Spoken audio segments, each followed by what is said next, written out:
ঢাকা 16 আসনের রাজনৈতিক অঙ্গন এখন উত্তাপ ছড়িয়েছে। বিএনপির মনোনীত প্রার্থী আমিনুল হক নেমেছেন ধানের শীষে ভোট চাইতে।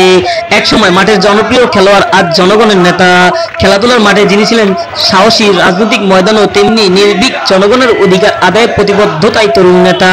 আজ দুপুর থেকে মিরপুর, পল্লবী, রূপনগর এলাকা ছিল তার ব্যস্ততম প্রচারণা। হাজারো কর্মী সমর্থকের স্লোগানে মুখরিত ছিল চারপাশ।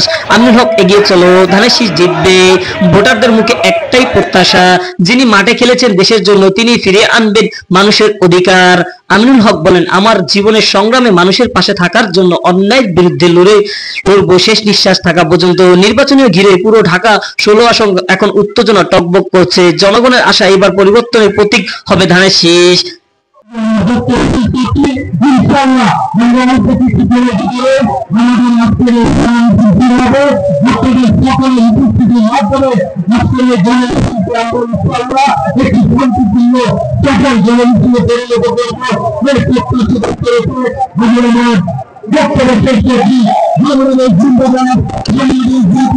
মিছিলটি শুরু হয় দুয়ারিপাড়া 11:30, 12 নম্বর, 11 নম্বর, অরিজিনাল 10, 6, 7 শিয়ালবাড়ি, রূপনগর হয়ে মিছিলটি শেষ হয় স্টান হাউজিং।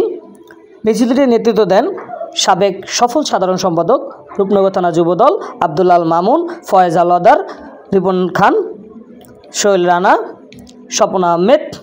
মিরপুর থেকে এস এম রফিক, দৈনিক নজর নিউজ, ঢাকা।